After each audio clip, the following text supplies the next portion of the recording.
Rogue One, a Star Wars story, is now zooming through theaters, and if you got to experience it, hopefully you enjoyed the film as I did. If you saw my original review, you know that I liked the movie. I didn't love it. I had problems with it, but overall the positives definitely outweigh the negatives. I still have issues with the movie, and in our internet society nowadays, it's like, what? You didn't love it?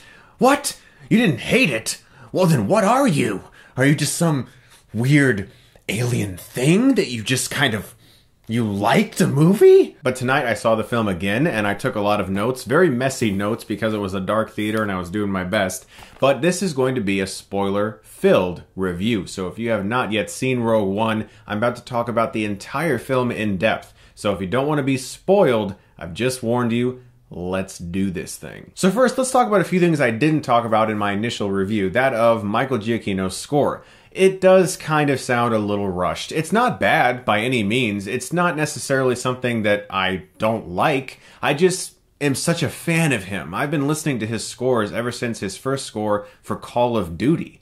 That's how far back I go as a fan of Michael Giacchino. So I watch this film and I expect a little more, but at the same time I know they only had 4 weeks to compose for this film because Alexander Desplat got booted and he came in there and he did his best, I think, for such a small, minute time. In fact, it's incredible the amount of effort that is put into this score for only having a month to do it. And it's that score that opens this film with a boom. There's no crawl. It just starts. And it's exciting right off the bat. Mads Mikkelsen, one of my favorite actors, as Galen Erso, is trying to protect his family from Krennic, portrayed by Ben Mendelsohn, who in my review I said was good in this movie, suitably over the top, very fun. He has that, fire! Fire when ready, you rebel scum! He works in this universe. He doesn't get to do all that much in the film, though. He kind of just storms around and goes, "This is my creation!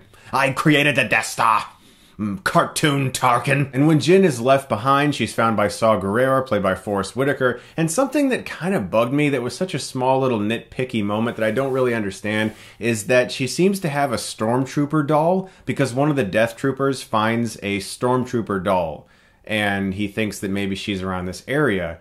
I don't get why she would have a stormtrooper doll. It looks like a stormtrooper to me. I've seen the movie twice now, because her dad seems to hate the Empire. In the first 20 minutes or so, we go to so many different planets, and this is the first time we've ever actually seen the name of the planet telling us where we are come up on screen. This film underwent extensive reshoots, as I said in my original review, and as most of you probably know, and there have been a lot of reports about Tony Gilroy and how much he was involved and how much he got paid, the fact that he perhaps changed the entire ending and helped stitch that together. And there are moments of this movie that really do feel a little conflicted with itself because it starts off and it's trying to introduce a lot of different characters, which is great in a Star Wars movie. You want to go all over the galaxy. You want to feel like it's this big, expansive thing. But from a storytelling perspective, I felt kind of like a pinball in a pinball machine, just being knocked all over the place really fast. So after Saw Gerrera rescues Jyn, we get the title card, Rogue One, and then it just kind of cuts into the future really far. She's an adult now. She's in prison.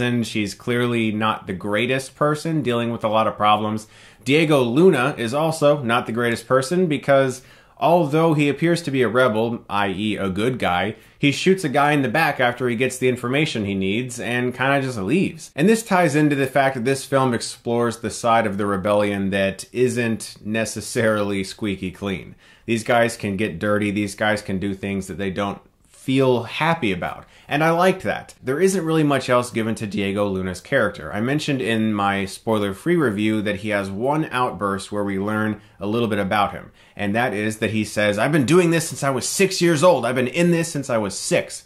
And that's about the extent of what we learn about him. He says that you're not the only one, Jyn, who's lost everything. Some of us just decided to do something about it. That's a really good line. But overall, that's about it in regards to learning about his character, except for when people introduce him. And that's actually a thing that happens a lot in this movie. A character will come on screen and introduce themselves and say who they are and what they are. Or someone else will introduce a character and say who they are and what they've done.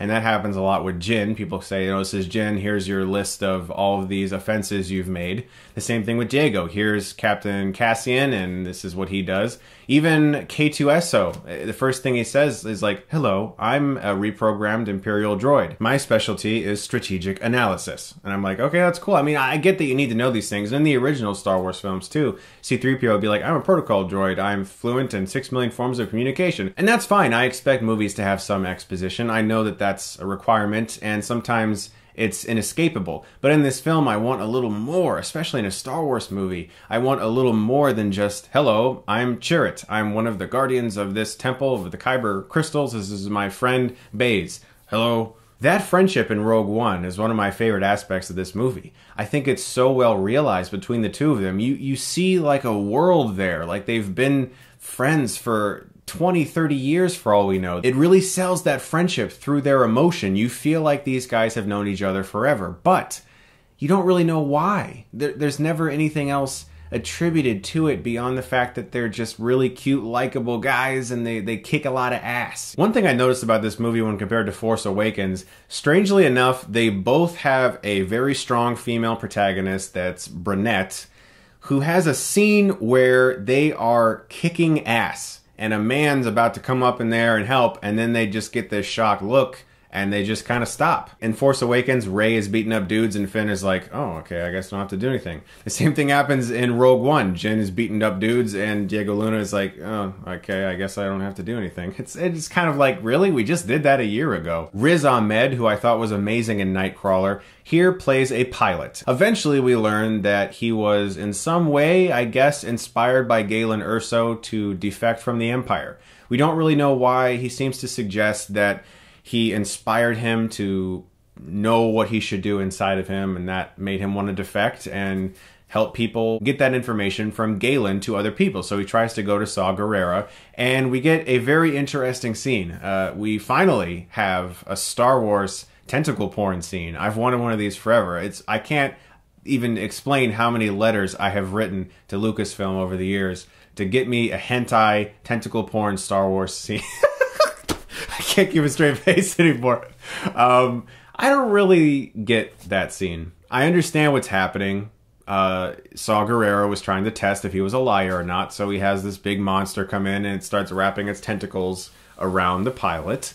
And it kind of makes him lose his mind for a while, I guess, because when they find him in the cell, he's like, I'm a pilot. I'm the pilot. And then it just goes away, I guess.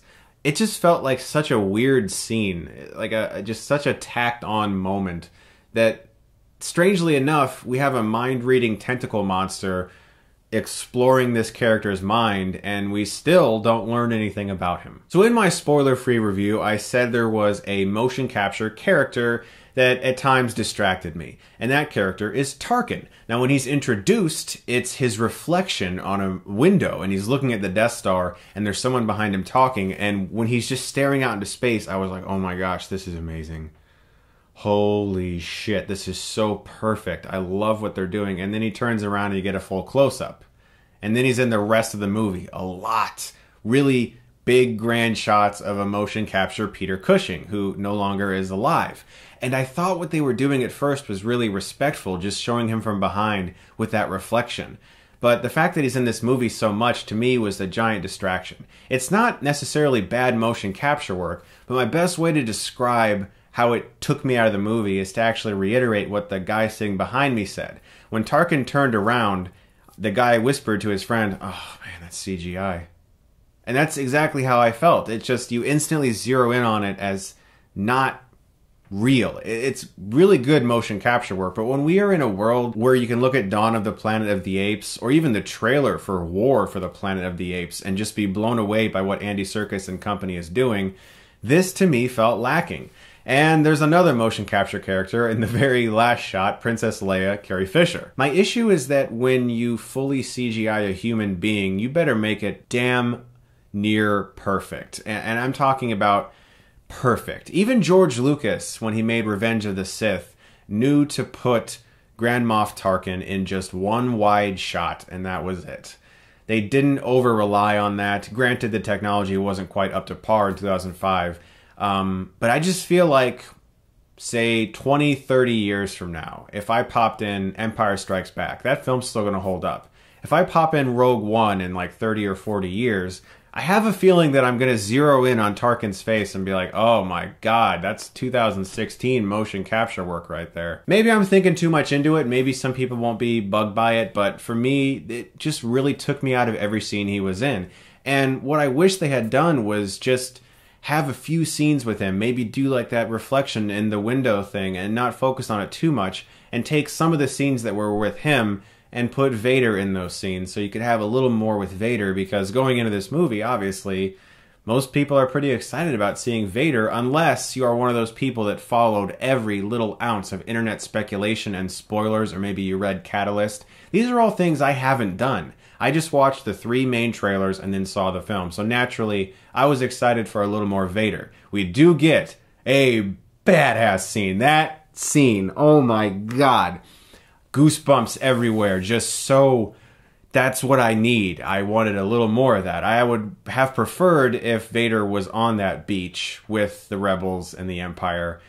That would have been amazing if he was more included in that. But that finale is incredible. It's such a great scene, although it does feel almost like a reshoot scene. It does. It feels as if it's been reshot and changed. And according to reports, they did change the ending.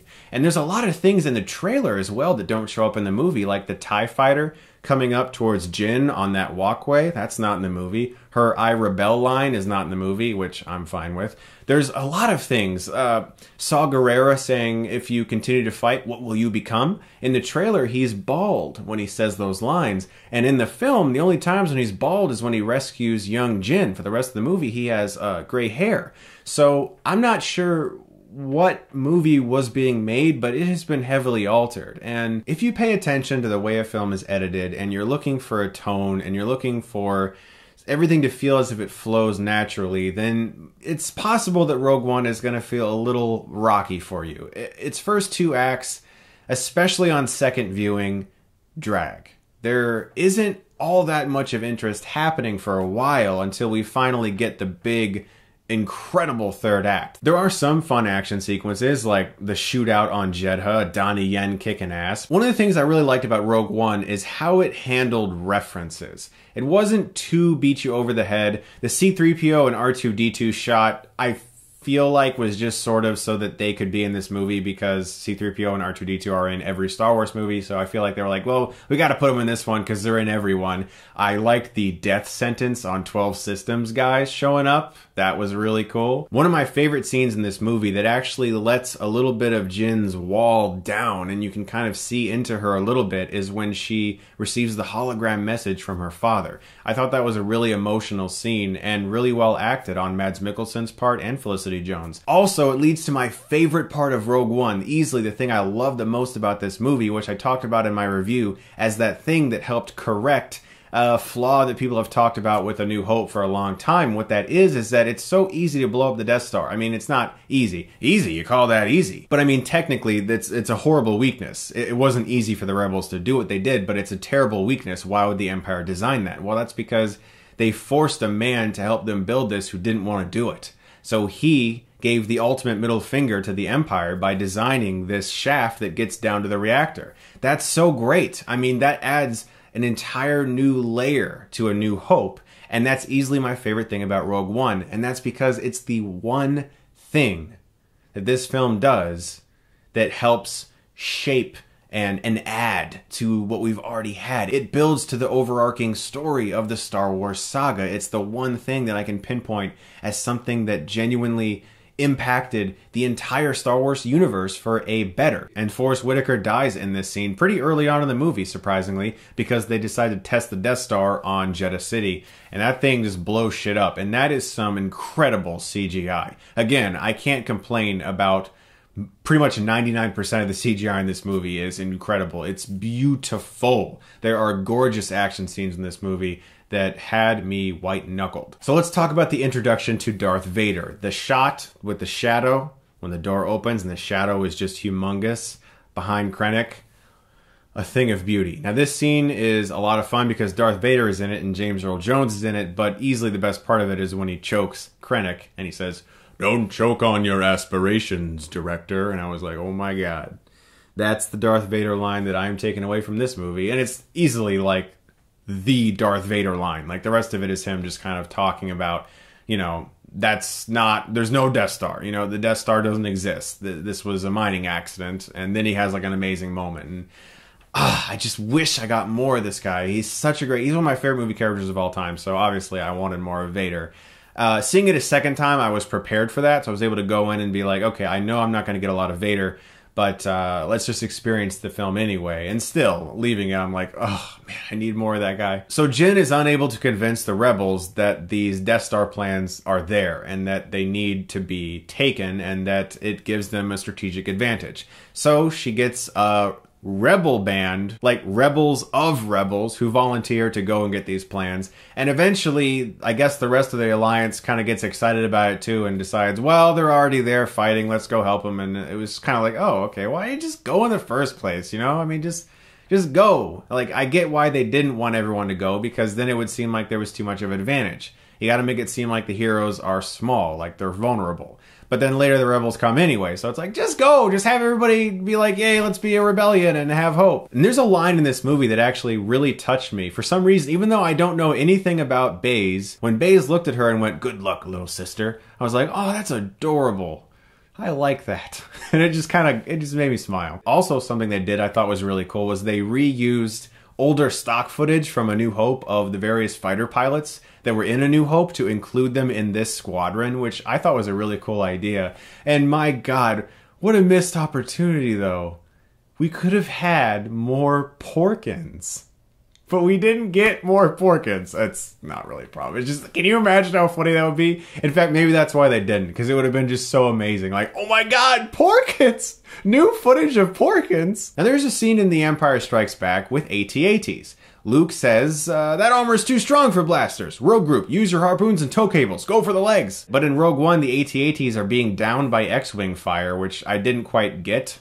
It seems like perhaps they're hinting that after this beach battle, maybe they armored up those AT-ATs for Empire Strikes Back, because it seems like it was a lot easier to take down the AT-ATs in this film. One of my favorite parts about the epic space battle, which I must reiterate is really great, is the Hammerhead, the ship that plows into the Star Destroyer and shoves it into the other one. That was such a cool idea. It's also not a ship that I knew of existing in the Star Wars universe, so that was really cool to see. And the film tries to retain an emotional chord of Jyn's connection with her father by the fact that he has named the Death Star plan file Stardust, and that's how she knows which one it is. Now, in my spoiler-free review, I said the film didn't really surprise me that much, and that's true. I went into this movie thinking that everyone was just going to die, and that's how it would end, and that's how it ended. I mean, there wasn't really anything that I thought was like, oh, okay, like I would have been fine with Jyn kind of escaping with Diego Luna, or at least attempting to find a ship.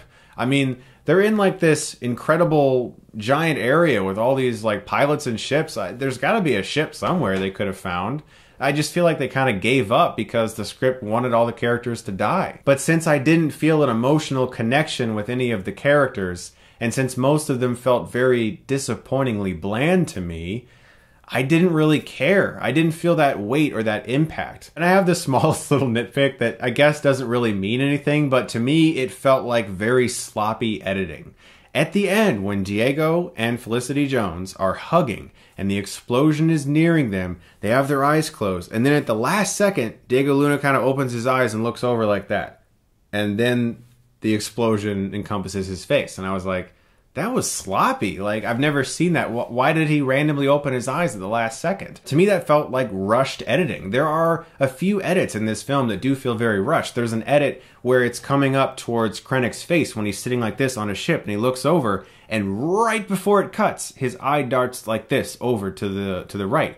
It's a very sloppy edit, and there's edits like that in this movie where it feels as if they've really been trying to get the final cut out there as quick as possible due to all those reshoots. So yeah, seeing the film a second time confirmed to me what I felt the first time. I like Rogue One. I'm excited to buy it on Blu-ray and add it to my Star Wars collection, but it is not a flawless movie, and I have issues with it. There are things that I think they really could have done better, and the reshoots, to me, feel apparent. I do want more of Vader, as I said in my spoiler-free review, but I understand that he's not integral to this specific story, but they could have made him more integral. I mean, this is fiction, people, you know? Someone said to me, Darth Vader's not supposed to be a part of this story. He's not necessary for this story. And I went, why? This is fiction. You can make up anything you want. It just has to adhere to certain story beats that relate to information we learn about in A New Hope. Other than that, you can do whatever you want. You could have, Boba Fett show up. Like, you could do anything. And I would have liked a little more of him. But still, this is a very fun action movie